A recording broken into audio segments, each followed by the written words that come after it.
నమస్కారం. Welcome to నవలా హృదయం. ఈ రోజు కథ వసంత శిశిర్. కథలోకి వెళ్లబోయే ముందు ఛానల్ ను సబ్స్క్రైబ్ చేయడం మర్చిపోవద్దు. ఇక కథలోకి వెళ్లిపోదాం. దినేష్ ను కలిసిన వసంత్ అసలు నిజం చెప్పమని దినేష్ గొంతు పట్టుకొని అడగడంతో నోరు విప్పుతాడు అతడు. వెన్యూలో ఒకరి ఫోన్ సంభాషణ ద్వారా తాను శిశిర గురించి తెలుసుకున్నానని, ఆమె ప్లాన్ బాగుండటంతో అది వసంత్కి తెలియనివ్వకుండా ఉండేందుకు మరియు శిశిరను లొంగదీసుకునేందుకు అలా చేశానని చెప్పాడు. దాంతో దినేష్ పై విరుచుకుపడతాడు వసంత్. హైదరాబాద్. తన కోసం 1000 కళ్లతో ఎదురుచూస్తున్న తన ప్రేయసి రేష్మను తీసుకొని నిండైన మనసుతో కారును రోడ్డెక్కించాడు అలీ. ఇన్నాళ్లుగా ఒకరిపై ఒకరికి ఉన్న ప్రేమను మనసు లోతుల్లో దాచుకొని ఎవరి తలపులలో వారు బ్రతికారు. మనసు విప్పి తన ప్రేమను తెలియచేయాలని ఇద్దరికీ ఆరాటం ఉన్నా ఎక్కడ చెప్పాక ఎదుటివారికి నచ్చదో లేక ఎక్కడ అలా జరిగితే దూరమైపోతారో అన్న భయంతో ఇన్నాళ్లు తమ ప్రేమను మనసు లోతుల్లోనే దాచి దాచి ఉంచుకున్నారు. తీరా ఆ ప్రేమ ఇప్పుడు బయటపడటంతో పాటు విజయవంతం కావడంతో ఇద్దరి మనసులు తేలికపడటమే కాక వారి మనసులు మరింత చేరువయ్యాయి. కార్లో అలీ డ్రైవింగ్ చేస్తుంటే అతని పక్కన సీట్లో కూర్చొని కిటికీలోంచి బయటకు చూస్తోంది రేష్మ. ఇప్పుడు వారిద్దరికీ ఈ ప్రపంచం చాలా కొత్తగా కనిపించింది. నచ్చిన చెలి ప్రేమను ఒప్పుకొని ఇక బ్రతుకంతా నీతోనే అన్న భరోసా అందించడంతో అలీ మనసులో చెప్పలేని భావాలు తాండవమాడుతుంటే రేష్మ చేతిని తన చేతిలోకి తీసుకున్నాడు. దాంతో ఆమె అతన్ని చూడగా అప్పుడే ఎఫ్ఎంలో ఒక పాట మొదలైంది. కొండంత ఉత్సాహం ఆ ఇద్దరి ముఖాలలోనూ ప్రతిబింబిస్తుంటే ఒకరినొకరు చూసుకొని నవ్వుకున్నారు. అలా ఎఫ్ఎంలో వస్తున్న పాటలు వింటూనే వెళుతున్న వారి కార్ సరిగ్గా ఇనార్బిట్ మాల్ ముందు ఆగింది. ఆ మాల్లోకి ఆమెతో అడుగులు వేశాడు అలీ. మొదటగా ఆమె కోసం షాపింగ్ చేయాలి అని అనుకొని లేడీస్ సెక్షన్లోకి వెళ్ళి ఆమెకు నచ్చినవి తీసుకోమని చెప్పాడు. 1-2 సార్లు తన స్నేహితులతో కలిసి సరదాగా ఆ మాల్కు వచ్చినా ఎప్పుడూ అక్కడ ఏమీ కొనలేదు రేష్మ. కారణం అంత ఖర్చు చేసే స్తోమత తనకు లేకపోవడం. ఇప్పుడు కూడా అలానే ధరలు చూసి మరీ బట్టలు ఎంపిక చేస్తోంది. ఎక్కువ ధర అనిపించిన వాటిని మరోసారి చూడకుండా మరో విభాగం అంటూ అక్కడ ఉన్న అన్ని రకాల దుస్తులు ధరలు చూసేసి చివరిగా తీసుకోకపోతే బాగోదు అన్నట్లు అన్నింట్లోకి ఏదైతే తక్కువ ధర అనిపించిందో ఆ దుస్తులను ఎంపిక చేసి అలీకి ఇచ్చింది. అయితే ఆమె సెలెక్షన్ చేసే విధానాన్ని బట్టే ఆమె మనసులో ఏముందో ఇట్టే అర్థం చేసుకున్నాడు అలీ. ఆమె మనస్తత్వాన్ని అర్థం చేసుకున్న అలీ చిన్నగా నవ్వుకొని ఆ డ్రెస్ను పక్కన పెట్టేశాడు. వెనుకగా ఆమె భుజాల చుట్టూ చేతులు వేసి ఆమెను దగ్గరకు తీసుకొని ఆ దుకాణం నుండి బయటకు తీసుకువస్తూ, ఇలా చూడు, నువ్వు నాదానివి అంటే నేను కూడా నీవాడిని అనే కదా. నీకు నచ్చింది నువ్వు చేస్తుంటే నాకు సంతోషంగా ఉంటుంది. అలాంటప్పుడు ఎందుకు ఇలా ఆలోచిస్తున్నావు? ఇక్కడ డబ్బు గురించి ఆలోచించకుండా ప్రశాంతంగా ఉండు. అదంతా నేను చూసుకుంటాను. ఇంతకన్నా ఎక్కువ చించకుండా నీకు నచ్చినవన్నీ తీసుకో అని ఆమెను తనకు ఎదురుగా నిలబెట్టుకొని చిన్నగా ఆమె నుదుటిని తన నుదుటితో తాకి, లేదంటే నాకు నచ్చినవన్నీ నేను తీసుకుంటే రేపటి నుంచి ఎందుకు నీ డ్రెస్సెస్ నువ్వే సెలెక్ట్ చేసుకోలేదా అనుకుంటావు చిలిపిగా అన్నాడు. అతడి మాటలు చూపుల అంతరార్థం అర్థమై సిగ్గుతో తలదించుకుంది రేష్మ. అలా ఆమెను మరో దుకాణానికి తీసుకెళ్లగా అతడు చెప్పినట్లే తనకు నచ్చిన దుస్తులను ఎంపిక చేసి బిల్లింగ్ కోసం ఇచ్చింది. బిల్ కట్టేసిన అలీ, ఇప్పుడు నా కోసం నువ్వే సెలెక్ట్ చేయాలి అంటూ ఆమెను మగవారి దుస్తులు ఉండే దుకాణానికి తీసుకెళ్లగా ఆమె అతడిని అనుసరించింది. ఆమె మౌనంగా అతని వెంట నడుస్తుంటే అలీ ఒక్కో షర్ట్ తీసి బాగుందా అంటూ అడుగుతూ ఉన్నాడు. కాసేపటికి రేష్మ అతడి మనసును చదివినట్లుగా తనే స్వయంగా కొన్ని డ్రెస్సెస్ తీసి వేసుకొని చూపించమని అలీకి చెప్పింది. ఆమె చెప్పిందే తడవు. ట్రైలర్ రూమ్కి వెళ్లిన అలీ ఒక్కో డ్రెస్ను వేసుకొని వచ్చి ఆమెకు చూపిస్తున్నాడు. అవన్నీ ఇద్దరికీ నచ్చడంతో తీసుకొని అక్కడి నుంచి బయటకొచ్చారు. కాసేపు అక్కడే సరదాగా సమయాన్ని గడిపిన వారు మళ్లీ కారులో ప్రయాణం మొదలుపెట్టారు. అతని సాన్నిహిత్యాన్ని మనసు నిండా నింపుకొని సంతోషంతో కిటికీ నుండి బయటకు చూస్తున్న రేష్మను ఎక్కడికి వెళ్తున్నావు అని అడగవా, తెలుసుకోవాలని లేదా అని అడిగాడు అలీ. ఆమె సిగ్గుతో ఎక్కడికి వెళ్ళినా మీరు నాతో ఉంటారుగా, ఇంకెందుకు తెలుసుకోవడం అని చెప్పగా చిరుదరహాసంతో ఆమెను చూశాడు అలీ. అలా కాసేపటికి వారు అలీ రెస్టారెంట్ దగ్గరకు చేరుకున్నారు. అప్పటికే డిన్నర్ సమయం కావడంతో ఆమెను తీసుకొని లోపలికి వెళ్ళాడు అలీ. మరోప్రక్క ఇంటికి త్వరగా వెళ్లాలని కార్లో వేగంగా పోనిస్తున్నాడు వసంత్. ఆ వేగానికి అతడిలో చెలరేగిన కోపాగ్ని కూడా ఒక కారణం. కారు వెళ్తున్న వేగానికి భయపడిన పక్కనే ఉన్న కిషోర్, రేయ్ వసంత్ వేగం తగ్గించు అని అంటున్నా వసంత్ ఆగడం లేదు. దాంతో తప్పక రోడ్డు పక్కల ఎవరూ లేని స్థలం చూసి కిషోర్ వసంత్ కన్నా వేగంగా స్పందించి స్టీరింగ్ను పక్కకు తిప్పడంతో అప్రమత్తమైన వసంత్ రోడ్డు ప్రక్కకు వెళ్లిన కారును బ్రేక్ వేసి ఆపాడు. అతడు కిషోర్ను కోపంగా చూస్తుంటే, ఏమైందిరా నీకు, అసలు నువ్వేనా, ఇవాళ ఎందుకిలా ఉన్నావు అంటూ శాంతంగా అడిగాడు కిషోర్. అప్పటికీ గాని వసంత్ తాను చేస్తున్న దాన్ని గుర్తించలేదు. గట్టిగా చేతులతో తల నిమురుకుంటూ ఊపిరి ఆడనట్లు అనిపిస్తుంటే కారు దిగిపోయాడు. అతడు మనసులో దేని గురించో మదన పడుతున్నాడని అర్థం చేసుకున్న కిషోర్ తాను కూడా దిగి వసంత్ భుజం తడుతూ సిగరెట్ అందించాడు. దాన్ని అందుకొని దమ్ములాగటం మొదలుపెట్టిన వసంత్ను శాంతంగా విషయం గురించి అడిగాడు కిషోర్. దాంతో కిషోర్ తన ప్రాణ స్నేహితుడు కావడంతో శిశిర విషయాన్ని అతడికి వివరించాడు. ఆ రోజు కలిగిన గాయం ఇంకా తగ్గలేదని, దానివల్ల శిశిర 2 రోజులుగా నరకం చూస్తోందని చెప్పడంతో కిషోర్ కూడా బాధపడ్డాడు. నువ్వు బాధపడుకురా, సిస్టర్ త్వరలోనే కోలుకుంటుంది, డాక్టర్ చెప్పినట్లు దగ్గరుండి తనను జాగ్రత్తగా చూసుకో అని సర్ది చెప్పాడు కిషోర్. మౌనంగా ఉండిపోయాడు వసంత్. కేఫ్లో అకస్మాత్తుగా తన ముందుకు వచ్చి నిలబడిన వ్యక్తిని చూసి ఆశ్చర్యపోయారు ఉమా గణేష్లు.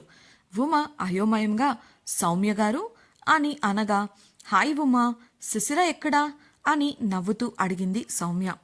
హాయ్ అని మొహమాటంగానే చెప్పి మనసులో ఇదేంటి ఈవిడగారు ఇంత అకస్మాత్తుగా ఇలా ఊడిపడింది అని అనుకుంది ఉమా.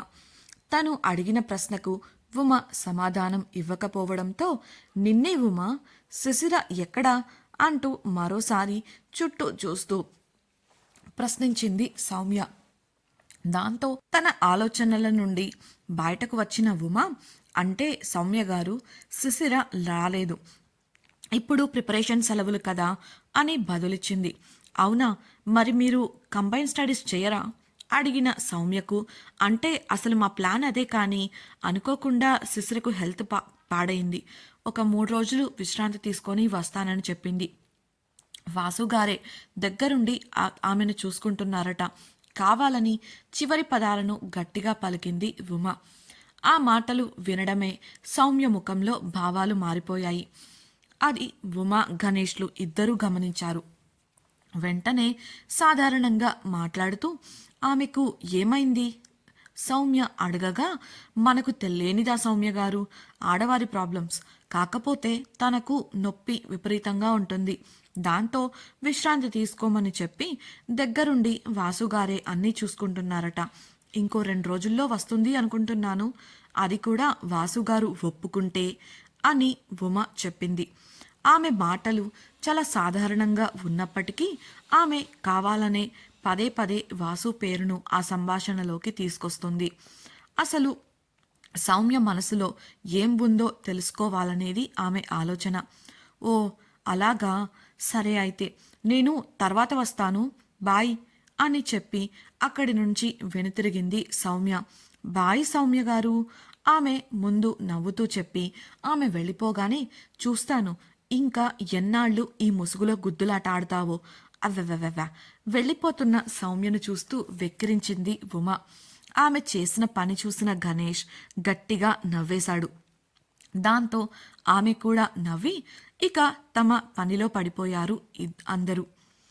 ప్రేమ నివాసం వసంత్, కిషోర్లు ఇంటికి చేరుకునేసరికి లోపలి నుండి ఎవరివో మాటలు వినిపించాయి. ఎవరా అనుకుంటూ లోపలికి వెళ్ళిన వారికి, ప్లీజ్ మేడం, మీకు అసలే బాగోలేదు. ఇప్పుడు మీరు క్రిందకు వచ్చి ఏదైనా అయితే సార్ మమ్మల్ని తిడతారు. మీరు మీ గదిలోనే విశ్రాంతి తీసుకోండమ్మా. పని మనిషి బ్రతిమలాడుతుంది మెట్లపై నుండి దిగాలని చూస్తున్న శశిరను. అసలే వెళ్లే ముందు శశిర గురించి బోలెడన్ని జాగ్రత్తలు చెప్పి వెళ్ళాడు వాసు. ఏదైనా అయితే వారిని ఏం చేస్తాడో అని వారి భయం. శశిర మాత్రం వెనుకడుగు వేయకుండా, అబ్బా ఏం కాదాంటీ, నేను మందులు వేసుకునే వచ్చాను. గదిలో ఉండి విశ్రాంతి తీసుకొని నాకు పిచ్చెక్కుతోంది. అలా కాసేపు తిరిగితే ఆయన ఏం అనరులేండి. కావాలంటే నేను ఆయనకు చెప్తాను, సర్ది చెబుతుంది శశిర. వారి సంభాషణలకు కిషోర్కు నవ్వు రాగా వారికి విసుగు వచ్చి, ఇక్కడేం జరుగుతుంది గంభీరంగా అంటూ లోపలికి వెళ్ళాడు వాసు. దాంతో అక్కడి వాతావరణం నిశ్శబ్దంగా మారగా ఎక్కడ పనివాళ్లను తిడతాడో అనుకుని వెంటనే కల్పించుకొని శశిర వివరిస్తూ, అది వాసుగారు, నాకు గదిలో ఒంటరిగా ఎక్కువసేపు ఉండేసరికి బోర్ కొడుతుంది. కాస్త అలా గాలి మార్పు కోసం వస్తుంటే వీళ్ళు నా ఆరోగ్యం గురించి కంగారు పడి వద్దంటున్నారు. ఇందులో వారి తప్పేం లేదు అంది కంగారుగా. అతడు ఎలా స్పందిస్తాడో అని అందరూ ఆసక్తిగా అతన్ని చూస్తుంటే మెట్లపైకి వెళ్లిన వాసు ఆమెను చిరుకోపంగా చూస్తూ చెయ్యందించాడు. తనను అతడే స్వయంగా క్రిందికి తీసుకెళ్తాడు అని అనుకున్న శశిర మెల్లిగా అతని చేయి పట్టుకొని దిగగా ఆమెకు ఆసరాగా నిలబడి ఆమెను క్రిందికి తీసుకొచ్చాడు వాసు. క్రిందికి రావడమే ఎదురుగా ఉన్న కిషోర్ను చూసి పలకరించింది శశిర. రండన్నయ్య, భోంచేద్దాం. ఆహ్వానించిన శశిరకు ఏమని బదులివ్వాలో అర్థం కాక వాసు వంక చూశాడు కిషోర్. అతడు రమ్మన్నట్లు సైగ చేయడంతో వెళ్లి వారితో పాటు డైనింగ్ టేబుల్ దగ్గర కూర్చున్నాడు. ఆ కబుర్లు ఈ కబుర్లు సరదాగా చెప్పుకుంటూ డిన్నర్ పూర్తి చేసేశారు వారు. వాసు శశిరను, టాబ్లెట్ వేసుకున్నావా అని అడగగా వేసుకున్నాను అని బదులిచ్చింది ఆమె. తినకుండా ఎలా వేసుకున్నావు? కాస్త కోపంగా అడిగిన అతనికి, తినకుండా ఏం కాదు, నిర్మల ఆంటీ జ్యూస్ ఇచ్చారు, అది తాగేసి వేసుకున్నాను బదులిచ్చింది శశిర. సరేరా, నాకు కాస్త పనులున్నాయి, ఉంటాను చెల్లెమ్మ, మరోసారి వస్తాను, జాగ్రత్త. శశిర తలనిమిరి చెప్పి అక్కడి నుండి వెళ్ళిపోయాడు కిషోర్. వాసు శశిరలు అలా కాసేపు తోటలోకి వెళ్లారు చల్లగాలి కోసం. శశిర నడుము నొప్పి కారణంగా తిరగకుండా బుద్ధిగా బల్లపై కూర్చొని ఉండిపోయింది. వాసు మాత్రం తనలో అంతర్లీనంగా ఉన్న ఆలోచనలతో శశిరను చూస్తూ నిలబడ్డాడు. హైదరాబాద్ అలీ రెస్టారెంట్లోని ఒక ప్రైవేట్ రూమ్లో తమ కోసం డిన్నర్ ఏర్పాట్లు చేయమని మేనేజర్కు చెప్పగా అతడు ఆ ఏర్పాట్లు చూశాడు. దాంతో వారు ఆర్డర్ ఇచ్చిన ఫుడ్ను సిద్ధం చేసే పనిలో మేనేజర్ ఉంటే అలీ, రేష్మలు ప్రైవేట్ రూమ్లోకి వెళ్లి కూర్చున్నారు. అలీ రేష్మ ప్రక్కకు జరిగి ఆమెకు దగ్గరగా ఆమె వైపు తిరిగి కూర్చున్నాడు. అతడు చేసిన పనికి రేష్మలో కంగారు మొదలవగా బయటపడకుండా అతడు ఏం చేస్తాడా అన్నట్లు కళ్ళు టపటపలాడిస్తూ అతన్ని చూసింది. అలీ ఆమె చేతిని తన చేతిలోకి తీసుకొని ఆమె చేతిపై ముద్దు పెట్టాడు. అతడి పెదవుల తాకిడికి ఆమెలో చిన్నగా ప్రకంపనలు మొదలయ్యాయి. కంగారుగా చేతిని వెనక్కు లాక్కోబోయింది. కాని అతడు ఆమె చేతిని వదలకుండా పట్టుకొని, ఇప్పుడు చెప్పు, నా గురించి ఏం తెలుసుకోవాలనుకుంటున్నావు? అడిగాడు ఆమె కళ్ళల్లోకి సూటిగా చూస్తూ. అతడి ప్రశ్నకు ఆలోచనలో పడింది. ఏం చెప్పాలో ఆమెకు అర్థం కాలేదు. కాస్త ఆలోచించాక ఎలాగూ అతడి పేరు, వృత్తి తప్ప అతడి గురించి వేరే ఏ వివరాలు ఆమెకు తెలియకపోవడంతో అదే విషయాన్ని అడుగుదామని నిర్ణయించుకుంది. కానీ అడగొచ్చా? అడిగితే ఏమనుకుంటాడో అన్న ఆలోచనలు ఆమె మదిని ఉక్కిరి బిక్కిరి చేస్తున్నాయి. రేష్మ అలీని తన మదిలోని మాటలు అడుగుతుందా? అతడు ఏమని బదిలిస్తాడు? అలీ గురించి తెలుసుకున్నాక రేష్మ ఎలా స్పందిస్తుంది? సౌమ్య శశిరను ఎందుకు కలవాలనుకుంటుంది? ఈసారి ఆమె ఏదైనా సమస్యను సృష్టించబోతుందా? వసంత్ మనసులో ఏముంది తెలుసుకోవాలనుకుంటున్నారా? అయితే వసంత శిశిరం రాబోయే ఎపిసోడ్స్ని తప్పకుండా వినేయండి. ఛానల్ను సబ్స్క్రైబ్ చేసి మీకు ఈ వీడియో నచ్చినట్లయితే లైక్ చేసి మీ సన్నిహితులతో షేర్ చేసుకోండి. మీ అభిప్రాయాలను మాతో పంచుకోవడం కోసం కామెంట్ సెక్షన్లో తెలియజేయగలరు. ఇట్లు మీ నవలా హృదయం team. Thank you for listening.